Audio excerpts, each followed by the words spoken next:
ਸਰੋਤਿਓ ਅਗਲੀ ਖਬਰ ਅੱਜ ਦ ਗਲੋਬ ਐਂਡ ਮੇਲ ਜੋ ਕੈਨੇਡਾ ਦਾ ਇੱਕ ਮੇਜਰ ਨਿਊਜ਼ਪੇਪਰ ਹੈਗਾ, ਉਹਨਾਂ ਨੇ ਆਰਟੀਕਲ ਛਾਪਿਆ ਹੈਗਾ ਭਾਈ ਹਰਦੀਪ ਸਿੰਘ ਨਿੱਜਰ ਨੂੰ ਕਿਸ ਤਰ੍ਹਾਂ ਜਿਹੜਾ ਆ ਕਤਲ ਕੀਤਾ ਗਿਆ। ਉਹਨਾਂ ਨੇ ਕਿਹਾ ਵੀ ਸਾਡੇ ਕੋਲ ਇੱਕ ਵੀਡੀਓ ਆਈ ਆ, ਉਹਨਾਂ ਨੇ ਉਸ ਵੀਡੀਓ ਦੀ ਪੂਰੀ ਜਿਹੜੀ ਐਕਸਪਲੇਨੇਸ਼ਨ ਇਸ ਆਰਟੀਕਲ ਦੇ ਵਿੱਚ ਲਿਖੀ ਆ ਵੀ ਕਿਸ ਤਰ੍ਹਾਂ ਉਹਨਾਂ ਦੀ ਪਿਕਅਪ ਨੂੰ ਰੋਕਿਆ ਗਿਆ, ਕਿਸ ਤਰ੍ਹਾਂ ਇੱਕ ਸਾਈਡ ਤੋਂ ਬੰਦੇ ਆਏ, ਗੋਲੀਆਂ ਮਾਰੀਆਂ, ਕਿਸ ਤਰ੍ਹਾਂ ਉਹ ਮਾਰ ਕੇ ਭੱਜੇ, ਕਿਸ ਤਰ੍ਹਾਂ ਉਹਨਾਂ ਦੇ ਪਿੱਛੇ ਲੋਕ ਵੀ ਭੱਜੇ ਪਰ ਇੱਕ ਕਾਰ ਵੇਟ ਕਰਦੀ ਸੀ, ਉਹ ਕਾਰ ਲੈ ਕੇ ਚਲੇ ਗਈ। ਕੱਲਾ ਗਲੋਬ ਐਂਡ ਮੇਲ ਨਹੀਂ, ਵਾਸ਼ਿੰਗਟਨ ਪੋਸਟ ਨੇ ਵੀ ਰਿਪੋਰਟ ਕੀਤਾ ਹੈਗਾ ਆ। ਕਹਿੰਦੇ ਵੀ ਅਸੀਂ ਉਹਨਾਂ ਦੇ ਜਿਹੜੇ ਰਿਪੋਰਟਰ ਆ ਇਹ ਅਸੀਂ ਵੀਡੀਓ ਦੇਖੀ ਆ, ਤੇ ਇੰਨੀ ਜਿਹੜੀ ਖਤਰਨਾਕ ਵੀਡੀਓ ਆ। ਕਹਿੰਦੇ ਵੀ 50 ਗੋਲੀਆਂ ਮਾਰੀਆਂ ਗਈਆਂ ਭਾਈ ਹਰਦੀਪ ਸਿੰਘ ਨਿੱਜਰ ਦੇ, ਜਿਹੜੀਆਂ 34 ਉਹਦੇ ਵਿੱਚੋਂ ਉਹਨਾਂ ਦੇ ਲੱਗੀਆਂ। ਸੋ ਇਸੇ ਕਰਕੇ ਜਦੋਂ ਲੋਕ ਭੱਜੇ ਗਏ, ਜਿਹੜੀ ਸੰਗਤ ਦੇ ਮੈਂਬਰ ਸੀ ਉਹਨਾਂ ਦੇ ਕੋਲ ਜਦੋਂ ਪਹੁੰਚੇ, ਜਦੋਂ ਉਹਨੇ ਡੋਰ ਖੋਲਿਆ ਤੇ ਉਹਨਾਂ ਨੂੰ ਕੋਈ ਵੀ ਜਿਹੜਾ ਸਾਹ ਉਹ ਨਹੀਂ ਆ ਰਿਹਾ ਸੀ। ਸੋ ਸਰੀ ਦਾ ਜਿਹੜਾ ਬ੍ਰਿਟਿਸ਼ ਕੋਲੰਬੀਆ ਦੇ ਵਿੱਚ ਗੁਰਦੁਆਰਾ ਸਾਹਿਬ ਆ, ਉੱਥੇ ਕਹਿੰਦੇ ਵੀ ਹਰਦੀਪ ਸਿੰਘ ਨਿੱਜਰ ਜਿੱਥੇ ਦੇ ਪ੍ਰਧਾਨ ਵੀ ਸੀ ਗੁਰਦੁਆਰਾ ਸਾਹਿਬ ਦੇ, ਹਰ ਰੋਜ਼ ਉਹ ਗੁਰਦੁਆਰੇ ਆਉਂਦੇ ਸੀ। ਸੋ ਜਿਹੜੇ ਗੋਲੀਆਂ ਮਾਰਨ ਵਾਲੇ ਆ ਉਹਨਾਂ ਨੇ ਪੂਰਾ ਉਹਨਾਂ ਨੂੰ ਵਾਚ ਕੀਤਾ ਹੋਇਆ ਸੀ ਵੀ ਕਿਹੜੇ ਪਾਸੇ ਦੀ ਜਾਂਦੇ ਆ, ਕਿੱਥੇ ਕਾਰ ਪਾਰਕ ਕਰਦੇ ਹੈਗੇ ਆ, ਤੇ ਕਿੱਥੋਂ ਦੀ ਉਹਨੇ ਵਾਪਸ ਜਾਣਾ ਹੈਗਾ। ਗਲੋਬ ਐਂਡ ਮੇਲ ਦੇ ਰਿਪੋਰਟਰਸ ਜਿਹੜੇ ਆ ਉਹ ਕਹਿੰਦੇ ਵੀ ਅਸੀਂ ਸਾਰੀ ਸਰਵੇਲੈਂਸ ਫੁਟੇਜ ਨੂੰ ਵਿਊ ਕੀਤਾ ਹੈਗਾ, ਜੋ ਜੂਨ 18 ਨੂੰ ਗੁਰਦੁਆਰਾ ਸਾਹਿਬ ਗੁਰੂ ਨਾਨਕ ਸਿੱਖ ਗੁਰਦੁਆਰਾ ਜੋ ਆ ਉੱਥੇ ਵਾਪਰਿਆ। 75 ਸੈਕਿੰਡ ਦੀ ਇਹ ਜਿਹੜੀ ਵੀਡੀਓ ਹੈਗੀ ਆ। 8 ਵਜੇ ਦੇ ਕਰੀਬ ਉਹਨਾਂ ਦੇ ਗੋਲੀਆਂ ਮਾਰੀਆਂ ਗਈਆਂ ਤੇ 8:27 ਤੇ 911 ਜਿਹੜੀ ਕਾਲ ਹੋਈ ਹੈਗੀ ਆ। ਜੂਨ 18 ਕਹਿੰਦੇ ਵੀ ਲੌਂਗੈਸਟ ਡੇ ਹੁੰਦਾ ਪੂਰੇ ਸਾਲ ਦਾ, ਕਿਉਂਕਿ ਸੂਰਜ ਵੀ ਲੇਟ ਛਿਪਦਾ ਹੈਗਾ। ਸੋ ਸਾਰਾ ਕੁਝ ਇਹ ਇੱਕ ਵੀਡੀਓ ਦੇ ਵਿੱਚ ਪੂਰਾ ਰਿਕਾਰਡ ਹੋਇਆ ਹੈਗਾ, ਕਿਸ ਤਰ੍ਹਾਂ ਨਿੱਜਰ ਹੋਣਾ ਦਾ ਜਿਹੜਾ ਡੌਜ ਰੈਮ ਦਾ ਪਿਕਅਪ ਆ ਉਸ ਨੂੰ ਉਹਦੇ ਅੱਗੇ ਇੱਕ ਕਾਰ ਚਿੱਟੇ ਰੰਗ ਦੀ ਉਸਨੇ ਰਸਤਾ ਬਲੌਕ ਕੀਤਾ। ਕਿਸ ਤਰ੍ਹਾਂ ਜਦੋਂ ਉਹ ਬੈਠ ਕੇ ਚੱਲਣ ਲੱਗੇ ਤੇ ਖੱਬੇ ਸਾਈਡ ਤੋਂ ਇੱਕ ਬਿਲਡਿੰਗ ਵੱਲੋਂ 2 ਜਣੇ ਆਏ ਜਿਨ੍ਹਾਂ ਨੇ ਗੋਲੀਆਂ ਮਾਰੀਆਂ, ਤੇ ਉਹ ਤੋਂ ਬਾਅਦ ਫਿਰ ਜਿਹੜੀ ਆ 122 22 ਸਟਰੀਟ ਹੈਗੀ ਆ ਉਧਰ ਨੂੰ ਕਾਰ ਚਲੇ ਗਈ। ਕੁਛ ਲੋਕ ਜਿਹੜੇ ਲਾਗੇ ਇੱਕ ਗਰਾਊਂਡ ਹੈਗੀ ਆ ਉੱਥੇ ਫੁੱਟਬਾਲ ਵੀ ਖੇਡਦੇ ਸੀ, ਉਹ ਭੱਜੇ ਆਏ ਜਦੋਂ ਉਹਨਾਂ ਨੇ ਦੇਖਿਆ।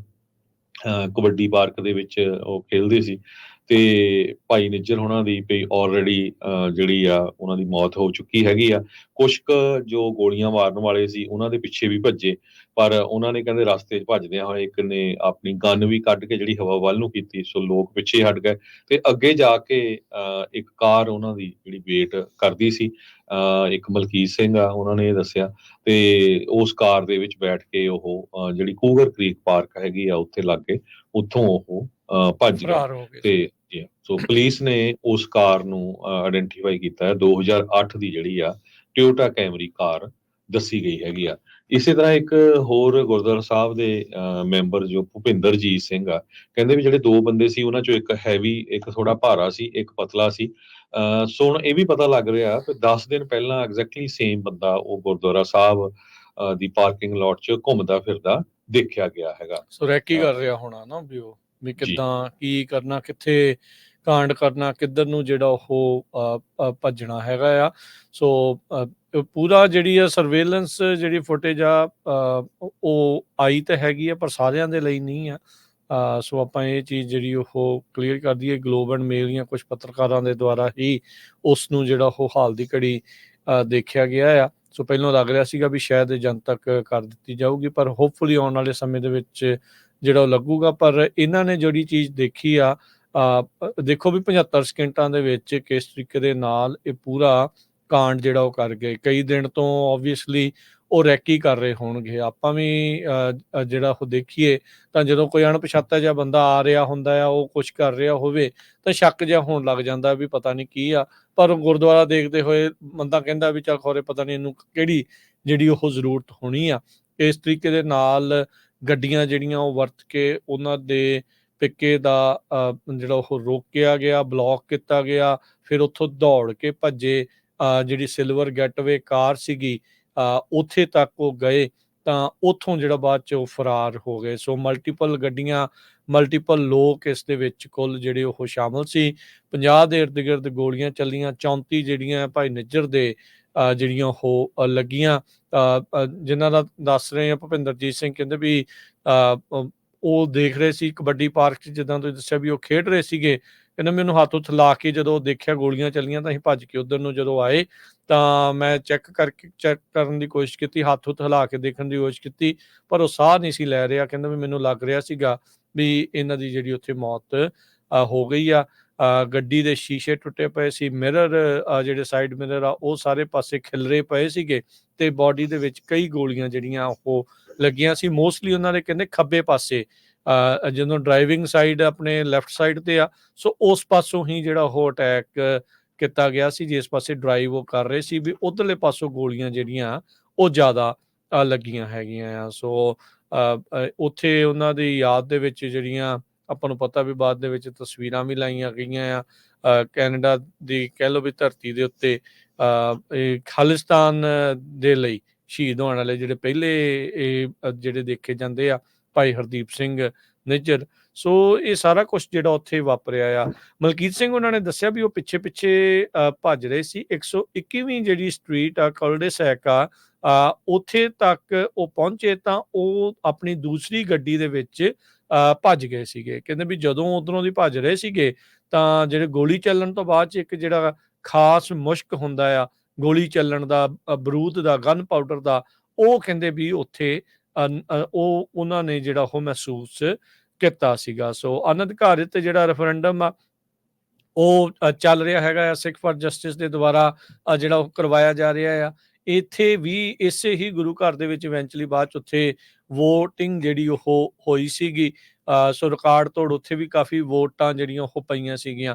RCMP ਨੇ ਕਈ ਹਫ਼ਤੇ ਜਿਹੜੀ ਇਨਵੈਸਟੀਗੇਸ਼ਨ ਇਸ ਦੀ ਕੀਤੀ ਆ।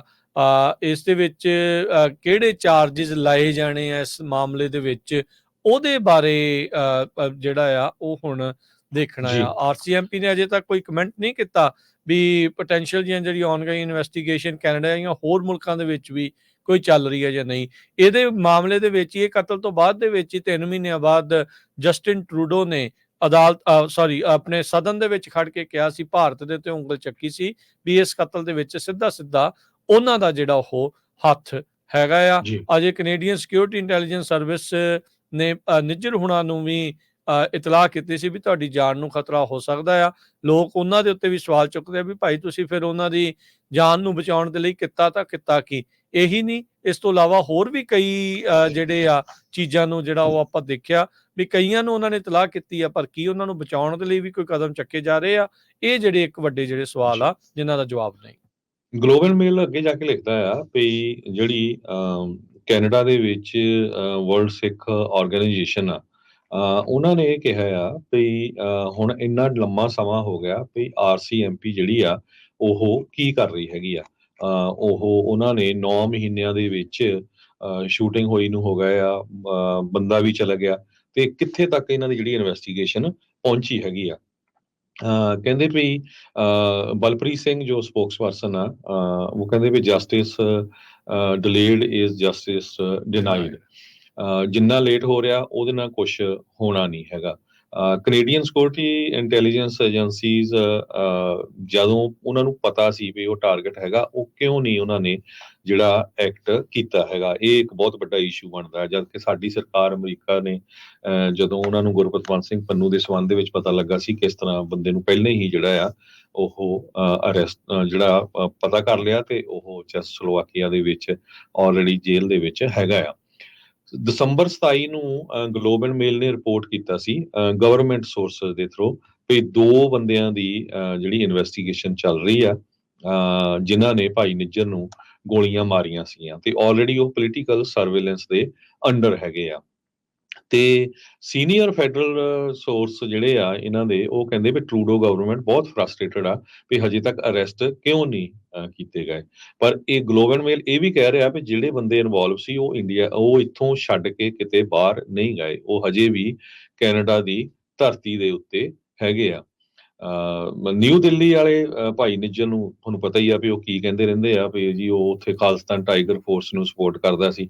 ਮੈਨੂੰ ਨਹੀਂ ਲੱਗਦਾ ਵੀ ਕੋਈ ਅੱਜ ਦੀ ਡੇਟ 'ਚ ਕੋਈ ਵੀ ਜਿਹੜਾ ਪੰਜਾਬੀ ਸਾਡੀਆਂ ਖਬਰਾਂ ਨੂੰ ਸੁਣਦਾ ਵੀ ਉੱਥੇ ਕੋਈ ਖਾਲਿਸਤਾਨ ਟਾਈਗਰ ਫੋਰਸ ਹੈਗੀ ਆ, ਜਾਂ ਕੋਈ ਉਹਨਾਂ ਦਾ ਕੋਈ ਟ੍ਰੇਨਿੰਗ ਚੱਲ ਰਹੀ ਆ, ਜਾਂ ਕੋਈ ਉਹਨਾਂ ਦਾ ਕੋਈ ਐਕਸ਼ਨ ਹੋ ਰਿਹਾ ਹੈਗਾ। ਸੋ ਗਲੋਬ ਐਂਡ ਮੇਲ ਨੇ ਕਿਹਾ ਵੀ 3 ਸੋਰਸਸ ਉਹਨਾਂ ਦੇ ਕੋਲ ਆ ਜਿਹੜੇ ਸਸਪੈਕਟਡ ਕਿਲਰਸ ਹਜੇ ਵੀ ਕੈਨੇਡਾ ਦੇ ਵਿੱਚ ਆ, ਪਰ ਦੇਖ ਉਹ ਲਓ। ਕਹਿੰਦੇ ਭਈ ਅਸੀਂ ਦੱਸ ਨਹੀਂ ਸਕਦੇ, ਸਟਿਲ ਉਹਨਾਂ ਦੀ ਜਿਹੜੀ ਇਨਵੈਸਟੀਗੇਸ਼ਨ ਆ ਉਹ ਚੱਲ ਰਹੀ ਹੈਗੀ ਆ। ਉਹਨਾਂ ਨੇ ਸੋਰਸਸ ਵੀ ਨਹੀਂ ਆਇਡੈਂਟੀਫਾਈ ਕੀਤੇ ਹੈਗੇ। ਸੋ ਨੈਚੁਰਲੀ ਗਲੋਬ ਐਂਡ ਮੇਲ ਬੜਾ ਰੈਪੂਟੇਬਲ ਨਿਊਜ਼ਪੇਪਰ ਆ, ਉਹ ਏਦਾਂ ਤਾਂ ਕੋਈ ਜਿਹੜੀ ਸਟੋਰੀ ਆ ਉਹ ਰਨ ਕਰਨ ਵਾਲਾ ਨਹੀਂ ਹੈਗਾ। ਪ੍ਰਾਈਮ ਮਿਨਿਸਟਰ ਜੋ ਕੈਨੇਡਾ ਦੇ ਜਸਟਿਨ ਟਰੂਡੋ ਆ, ਉਹਨਾਂ ਦੇ national security advisor Jody Thomas ਜਦੋਂ ਉਹ ਰਿਟਾਇਰ ਹੋਏ ਆ, ਉਹਨਾਂ ਨੇ ਇਹ ਦੱਸਿਆ ਸੀ ਭਈ ਜੋ ਇੰਡੀਆ ਦੀ ਸਰਕਾਰ ਆ ਉਹ ਕੋਆਪਰੇਟ ਕਰ ਰਹੀ ਹੈਗੀ ਆ। ਹਾਲਾਂਕਿ ਜੋ ਇੰਡੀਆ ਦਾ ਹਾਈ ਕਮਿਸ਼ਨਰ ਸੰਜੇ ਕੁਮਾਰ ਵਰਮਾ ਆ, ਉਹਨੇ ਕਿਹਾ ਵੀ ਸਾਡੇ ਨਾਲ ਤਾਂ ਕੈਨੇਡਾ ਵਾਲਿਆਂ ਨੇ ਸ਼ੇਅਰ ਹੀ ਨਹੀਂ ਕੀਤੀ ਕੋਈ ਇਨਫੋਰਮੇਸ਼ਨ। ਸੋ ਇਦਾਂ ਦੀਆਂ ਜਿਹੜੀਆਂ ਸਟੇਟਮੈਂਟਸ ਆ ਉਹ ਇੰਡੀਆ ਵੱਲੋਂ ਆਉਂਦੀਆਂ, ਤੇ ਕੈਨੇਡਾ ਵੱਲੋਂ ਜਿਹੜੀਆਂ ਸਟੇਟਮੈਂਟਸ ਆ ਉਹ ਡਿਫਰੈਂਟ ਆਉਂਦੀਆਂ ਹੈਗੀਆਂ। ਟਰੂਡੋ ਉਹਨਾਂ ਨੇ ਇਹ ਜਿਹੜੀਆਂ ਐਲੀਗੇਸ਼ਨ ਲਾਈਆਂ ਸੀਆਂ ਭਾਰਤ ਦੀ ਸਰਕਾਰ ਤੇ G20 ਸਮਿਟ ਦੇ ਵੇਲੇ ਨਵੀਂ ਦਿੱਲੀ ਦੇ ਵਿੱਚ ਲਾਈਆਂ ਸੀਆਂ। ਸੀਸਸ ਦੇ ਡਾਇਰੈਕਟਰ ਡੇਵਿਡ ਵਿਗਨੋਲਟ ਤੇ ਮਿਸ ਥੋਮਸ ਇੰਡੀਆ ਵੀ ਗਏ, ਜਿਹੜੇ ਜੀ ਜਿਹੜੇ ਸਿਕਿਉਰਿਟੀ ਐਡਵਾਈਜ਼ਰ ਸੀ ਉਹਨਾਂ ਦੀ, ਉਹਨਾਂ ਨੇ ਡਿਸਕਸ ਵੀ ਕੀਤਾ ਹੈਗਾ। ਉਹ ਤੋਂ ਬਾਅਦ ਕਿੰਨਾ ਲੰਮਾ ਚੱਲਿਆ, 41 ਕੈਨੇਡੀਅਨ ਡਿਪਲੋਮੈਟ ਵੀ ਕੱਢ ਦਿੱਤੇ ਗਏ, ਕੈਨੇਡਾ ਵਾਲਿਆਂ ਨੇ ਵੀ ਕੁਝ ਕੱਢੇ, ਪਰ ਸਾਰਾ ਭਾਂਡਾ ਇਹਨਾਂ ਦਾ ਉਸ ਟਾਈਮ ਫੁੱਟਿਆ ਜਦੋਂ ਜਿਹੜਾ ਗੁਪਤਾ ਆ ਉਸ ਨੂੰ ਅਮਰੀਕਾ ਦੀ ਸਰਕਾਰ ਨੇ ਜਿਹੜਾ ਆ ਪਤਾ ਕਰ ਲਿਆ ਵੀ ਇਹ ਚਾਰਜ ਕਰਤਾ ਸੀਗਾ। ਕਿਸ ਤਰ੍ਹਾਂ ਇਨਵੋਲਵ ਸੀ, ਤੇ ਉਸ ਨੇ ਜਿਹੜਾ ਅੰਡਰ ਕਵਰ ਏਜੰਟ ਸੀ ਉਹਨੂੰ ਕਿਹਾ ਵੀ ਕੈਨੇਡਾ 'ਚ ਅਸੀਂ ਇੱਕ ਆਲਰੇਡੀ ਜਿਹੜਾ ਬੰਦਾ ਉਹ ਮਾਰ ਦਿੱਤਾ, ਤੇ ਸਾਨੂੰ ਹੋਰ ਟੀਮ ਚਾਹੀਦੀ ਹੈਗੀ ਆ, ਜਿਹੜੇ ਹੋਰ ਲੋਕ ਵੀ ਆ ਜਿਹੜੇ ਉਹਨਾਂ ਨੂੰ ਮਾਰ ਸਕੇ। ਤੇ $1 ਲੱਖ ਤੱਕ ਉਸਨੇ ਦੇਣ ਦੀ ਜਿਹੜੀ ਆ ਉਹ ਵੀ ਵਾਅਦਾ ਕੀਤਾ ਸੀਗਾ। ਤੇ ਇਹ ਬਹੁਤ ਲੰਮੀ ਰਿਪੋਰਟ ਅੱਜ ਗਲੋਬ ਐਂਡ ਮੇਲ ਜਿੰਨੇ ਵੀ ਸਾਡੇ ਸਰੋਤੇ ਆ ਜ਼ਰੂਰ ਪੜ੍ਹਨ ਵਾਲੀ ਹੈਗੀ ਆ, ਸਾਂਭਣ ਵਾਲੀ ਆ, ਵੀ ਕਿਸ ਤਰ੍ਹਾਂ ਜਿਹੜਾ ਆ ਧੱਕਾ ਹੋ ਰਿਹਾ ਹੈਗਾ ਪੰਜਾਬੀਆਂ ਨਾਲ, ਸਿੱਖਾਂ ਦੇ ਨਾਲ। ਤੁਸੀਂ ਦੇਖ ਸਕਦੇ ਹੈਗੇ 9 ਮਹੀਨੇ ਹੋ ਗਏ ਆ, ਹਜੇ ਤੱਕ ਵੀ ਜਿਹੜੇ ਬੰਦੇ ਆ ਉਹਨਾਂ ਫਰਾਰ ਨੂੰ ਅਰੈਸਟ ਨਹੀਂ ਕੀਤਾ ਗਿਆ ਹੈ। ਬਿਲਕੁਲ। ਜਿਹੜਾ ਇੰਡੀਅਨ ਏਜੰਟ ਆ, ਜਿਹੜਾ ਗੁਪਤੇ ਵਾਲੀ ਕੜੀ ਦੇ ਵਿੱਚ, ਜਿਹਨੇ ਜਿਹੜਾ ਹਿਟਮੈਨ ਨੂੰ ਕਹਿ ਰਿਹਾ ਸੀਗਾ, ਕਹਿੰਦਾ ਵੀ ਉਹਨੇ ਆਪ ਦੱਸਿਆ ਵੀ ਮੈਂ ਸੀਨੀਅਰ ਫੀਲਡ ਅਫਸਰ ਆ, ਮੈਂ ਪਹਿਲਾਂ CRPF ਦੇ ਵਿੱਚ ਕੰਮ ਕਰਦਾ ਰਿਹਾ ਆ, ਮੈਂ ਸਿਕਿਉਰਿਟੀ ਮੈਨੇਜਮੈਂਟ ਤੇ ਇੰਟੈਲੀਜੈਂਸ ਦੇ ਲਈ ਮੇਰੀ ਜ਼ਿੰਮੇਵਾਰੀ ਆ ਉਹ ਲਾਈ ਗਈ ਹੈਗੀ ਆ।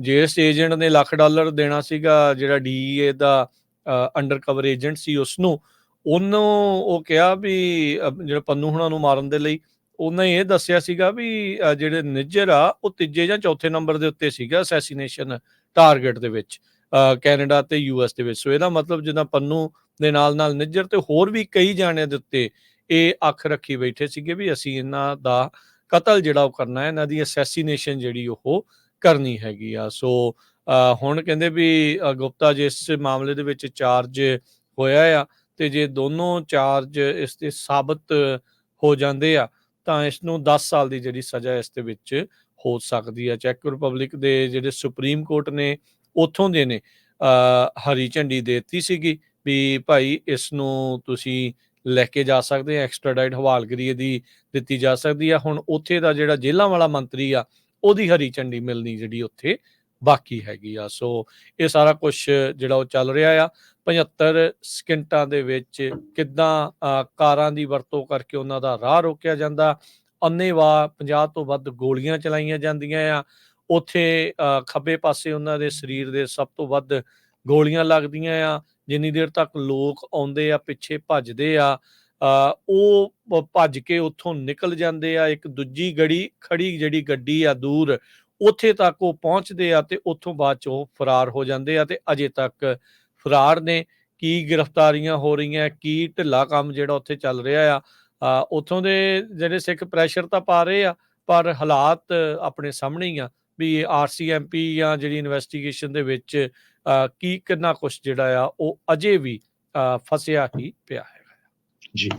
ਤੇ ਅਗਲੀ ਖਬਰ ਚਲੀਏ, ਕੈਲੀਫੋਰਨੀਆ 'ਚ ਪਿਛਲੇ ਦਿਨਾਂ ਦੇ ਵਿੱਚ ਕਾਫੀ ਵੱਡਾ ਜਿਹੜਾ ਬਵਾਲ ਆ ਉਹ ਖੜਾ ਹੋਇਆ ਸੀ ਗਵਰਨਰ ਗੈਬਨ ਨਿਊਸਮ ਨੂੰ ਲੈ ਕੇ ਤੇ ਪਨੇਰਾ ਬ੍ਰੈਡ ਨੂੰ ਲੈ ਕੇ। ਵੀ ਪਨੇਰਾ ਬ੍ਰੈਡ ਨੂੰ ਜਿਹੜੀ ਆ ਐਕਸੈਪਸ਼ਨ ਲੈ ਲਈ ਇਹਨਾਂ ਨੇ, ਕਿਉਂਕਿ ਉਹ ਫੰਡਿੰਗ ਕਰ ਰਹੇ ਸੀ। ਤੇ ਪਨੇਰਾ ਬ੍ਰੈਡ ਦੀ ਜਿਹੜੀ ਆ ਬੈਡ ਪਬਲਿਸਿਟੀ ਕਾਫੀ ਹੋਈ, ਉਹਨੂੰ ਦੇਖਦੇ ਹੋਏ ਅੱਜ ਪਨੇਰਾ ਬ੍ਰੈਡ ਦੇ ਜਿਹੜੇ ਸੀਈਓ ਆ ਗ੍ਰੈਗ ਫਲਿਨ ਬਿਲੀਨੀਅਰ ਆ, ਉਹਨਾਂ ਨੇ ਇਹ ਕਿਹਾ ਆ ਵੀ ਮੈਂ ਵੀ ਜਿਹੜੀ ਬਾਕੀ ਜਿੱਦਾਂ ਦੇ ਫਰੈਂਚਾਈਜ਼ੀ ਓਨਰਸ ਆ ਉਹਨਾਂ ਦੇ ਬਰਾਬਰ ਹੀ ਜਿਹੜੀ ਮਿਨੀਮਮ ਵੇਜ ਰੱਖੂੰਗਾ। ਸੋ ਅਪ੍ਰੈਲ 1 ਨੂੰ ਜਿਹੜੀਆਂ ਫਰੈਂਚਾਈਜ਼ੀਜ਼ ਦੇ EMPLOYEES ਦੀ ਮਿਨੀਮਮ ਵੇਜ $16 ਤੋਂ ਵੱਧ ਕੇ $20 ਹੋ ਰਹੀ ਹੈਗੀ ਆ।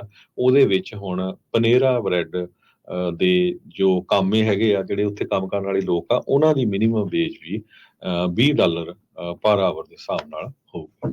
ਜੀ ਬਿਲਕੁਲ, ਇਹ ਵਿਵਾਦ ਕਾਫੀ ਜ਼ਿਆਦਾ ਭਖਿਆ ਸੀਗਾ। ਕੁਛ ਜਿਹੜੀਆਂ ਅਖਬਾਰਾਂ ਨੇ, ਕੁਛ ਨਿਊਜ਼ ਚੈਨਲਸ ਨੇ ਇਹ ਜਿਹੜੀ ਰਿਪੋਰਟ ਕੀਤੀ ਸੀ, ਜੋ ਆਪਾਂ ਵੀ ਕੀਤਾ ਸੀ। ਬਾਅਦ 'ਚ ਅਗਲੇ ਦਿਨ ਜਿਹੜੇ ਨਿਊਜ਼ਮ ਉਹਨਾਂ ਨੇ ਕਿਹਾ ਸੀਗਾ ਵੀ ਨਹੀਂ ਨਹੀਂ, ਇਹਨਾਂ ਨੂੰ ਕੋਈ ਐਕਸੈਪਸ਼ਨ ਨਹੀਂ ਆ, ਇਹ ਧੱਕੇ ਦੇ ਨਾਲ ਵਿਵਾਦ ਜਿਹੜਾ ਉਹ ਬਣਾਇਆ ਜਾ ਰਿਹਾ। ਤੇ ਹੁਣ ਪਨੇਰਾ ਬ੍ਰੈਡ ਨੂੰ ਪਤਾ ਹੀ ਆ ਵੀ ਭਾਈ ਹਾਲਾਤ ਉਹਨਾਂ ਦੇ ਮਾੜੇ ਹੋ ਜਾਣੇ ਸੀ। ਲੋਕਾਂ ਨੇ, ਕਈਆਂ ਨੇ ਤਾਂ ਫਿਰ ਕਹਿਣਾ ਸੀਗਾ ਵੀ ਭਾਈ ਇਹਨਾਂ ਦਾ ਬਾਈਕਾਟ ਕਰ ਦਿਓ, ਪਰ ਉਹ ਚੀਜ਼ ਹੋਣ ਤੋਂ ਪਹਿਲਾਂ ਉਹਨੇ ਇਹੀ ਕਹਿਤਾ ਵੀ ਭਾਈ ਅਸੀਂ ਵੀ ਉਨੀਓ ਹੀ ਬਰਾਬਰ ਹੀ ਤਨਖਾਹ ਜਿਹੜੀ ਉਹ ਵੱਧ ਜਿਹੜੀ ਉਹ ਰੱਖ ਰਹੇ ਹਾਂ। ਚਲੋ ਚੰਗੀ ਗੱਲ ਆ, ਜਿਹੜੇ ਉੱਥੇ ਵੀ ਕੰਮ ਕਰ ਰਹੇ ਆ ਉਹਨਾਂ ਨੂੰ ਪਤਾ ਜਿਹੜਾ ਉਹ ਲੱਗੂਗਾ।